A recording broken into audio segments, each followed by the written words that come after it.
Hi guys, how are you? So most of us actually confuse intentional parenting with providing luxuries, enrolling babies in good schools, and even like providing an interrupted supply of entertainment, toys, screen times and such. So intentional parenting is a deliberate, mindful approach to raising children, ensuring that their emotional, physical, social and cognitive needs are met for optimal development. I am not against providing luxuries for your babies or even enrolling them to the best schools, giving them the best toys, buying them the best clothes, gifts and such, but let's be intentional parents. Now, in this particular video, we are going to talk about how intentional parenting actually influences your baby's nutrition and health status. So my name is Mumina. I am a registered dietitian with Mumina Wellness Solutions, and I create content on health and nutrition with a focus on women and child nutrition. If that is something that interests you, please click that subscribe button and join the community. Make sure that you watch until the end because I am going to focus on 3 key aspects of development that are very key for your child in their first formative years and days. So the first thing that I am going to talk about is definitely on nutrition. So how does intentional parenting or lack of it influence nutrition and health status of your child? As I have said, you want to make sure that you are supplying your child basically with adequate nutrients, different food groups to promote proper growth and development. When you are intentional, you actually limit your child's intake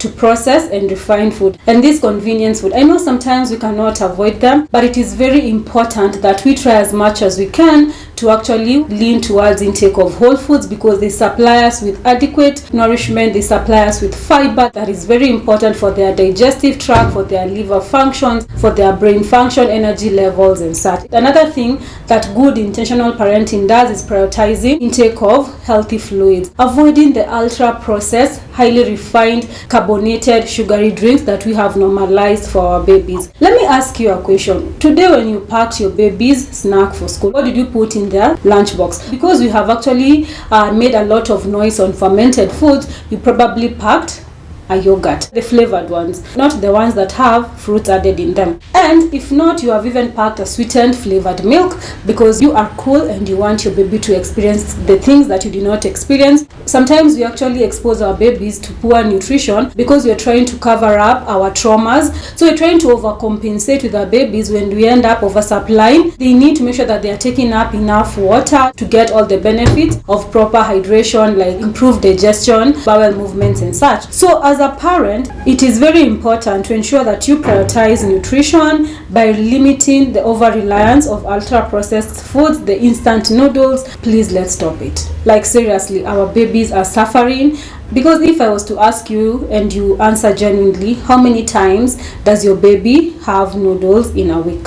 Most of you will tell me they have that every day over lunch when they are at home. That is quite unfortunate because I have observed it. Even where I stay, I see like mothers or even aunties and nannies actually getting these babies noodles every other day. And of course there's the rice, like a baby feeds on rice and nyanya and kitungu with nothing else. Another problem with the introduction of ultra processed and refined foods, when you introduce them too early for your kids, you will actually alter their palatability, basically their taste buds. That is why we actually encourage you to ensure that you give your babies the different types of foods, the different food groups, consistency and different tastes. There is the salt, there is the sour, there is the bitter. Introduce them to all those taste buds so that they can be familiar with that. You know, you can tell a mom to give their baby like natural yogurt or unsweetened mala and they'd be like, wow, atakunywa aje. They drink.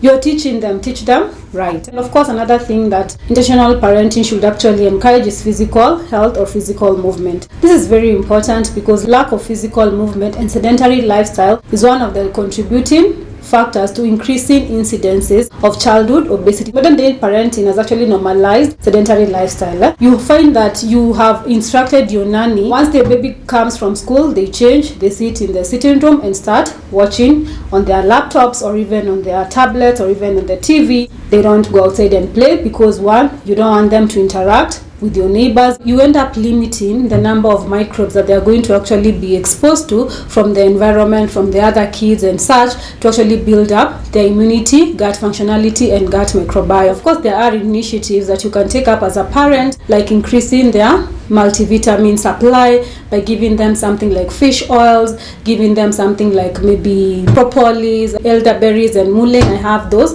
If your child struggles with a lot of flus, a lot of unnecessary infections here and there, instead of overloading them with antibiotics, if it's not a serious infection, you can always sort natural remedies like those. I'll definitely leave my contact so that we can talk about how we're going to optimize your child's immune system to actually prompt defense against common colds and such. If you yourself, you consume junk food, you're doing noodles, you're doing like the refined sweets, you're taking your cakes, your crepes, how will your baby not take that? Of course they will take that. And even if you tell them not to, they will grow knowing up that once they grow up, they need to start taking that, because mommy was taking that when she was a big and I was a small child. Of course, and if you don't move yourself, you're never like intentional about maybe going for walks, your child never sees you doing physical movement, your child has never seen you prioritizing anything about physical wellness, you don't sleep on time, you always maybe drinking, you always maybe smoking, how are they going to have a positive attitude towards physical wellness? Because children learn by seeing more than hearing. They mirror what we do. Still on the physical wellness, we also have sleep hygiene and digestion hygiene. When we were in primary school, we were taught about table manners, like no talking when you're eating, no serving food that you're going to not finish, because by then not everyone in our family had phones. There was only one phone for my mom. So like now we should also include no screens when having dinner. This is very important to promote mindfulness when eating and to ensure that you are in touch with your body's cues. It's a good culture to pass on to your children to help in prevention of this infantile and childhood obesity. And of course there's the aspect of sleep hygiene, making sure that you turn off the light when you're going to sleep, you leave your screens in the sitting room, you go and sleep. Also make it a habit for them to not go with their tablets or even those screens in their bedroom and such. I know because we are modern day parents, we have screens for our babies and we don't want them in our sitting room, so we have the TVs in the bedroom. We need to stop doing that for our babies because it's not healthy, because if they can just wake up and say to just watch the TV the whole night, you will not know, and this will definitely affect the quality of sleep that they are getting. And of course the other aspect is on emotional regulation. As parents, we need to make sure that we are dealing with our traumas. Yes, I said it, deal with your trauma so that you don't transfer it to your child. Deal with those issues that you struggled with when you're growing up. Do not be scared of seeking help, because the trauma that you might inflict on your child currently might actually cost them, because again, they are not genetically as strong, or that is what we are telling ourselves. And the main reason is that they have a lot of exposures, not just like us, to actually influence and alter their emotional and the psychosocial well-being. So it is very important to ensure that you are protecting your babies by being a role model. I know we are busy. As parents, we have delegated the roles of parenting to nannies. We are part-time parents. If it's possible, let's try as much as we can to get in touch. One of the things that you can do if you are a busy mom or a dad, make sure that you talk to your child, that they understand why you need to go to work. And then when you have the time, I know it's also hard for you and you need your time, you need your me time, you're so tired, you need a break from the work, you need a break from the babies, but try as much as you can to incorporate them into your schedule. Let them not be a by the way, because at the end of the day, if you think about it, who are you really working so hard for? It's for them. You work so hard for financial provision, you end up missing on emotional, psychosocial and physical provisions, and then you have like disturbed children who are exposed to anxiety, depressions and all this. That will not be fulfilling for you as a parent. Sometimes striking a balance can be hard between financial provision, emotional, physical and psychosocial, but try as much as you can to strike one. So let's talk about how poor parenting contributes to emotional distress. We weaken that parenting bond that we have with our children, which is very important for emotional security. And of course, emotional neglect in early childhood increases the risk of anxiety, depression and poor self-regulation. Giving a child everything they want without structure creates entitlement and poor emotional regulations. As we wind up, let's talk about how intentional parenting promotes emotional well-being. So active parenting, engaging in regular conversations, playtime, and deep moments strengthen emotional intelligence. Teaching emotional resilience. So if you raise your child with clear boundaries, discipline, and emotional support, they develop better coping mechanism, and of course encouraging independence with guidance.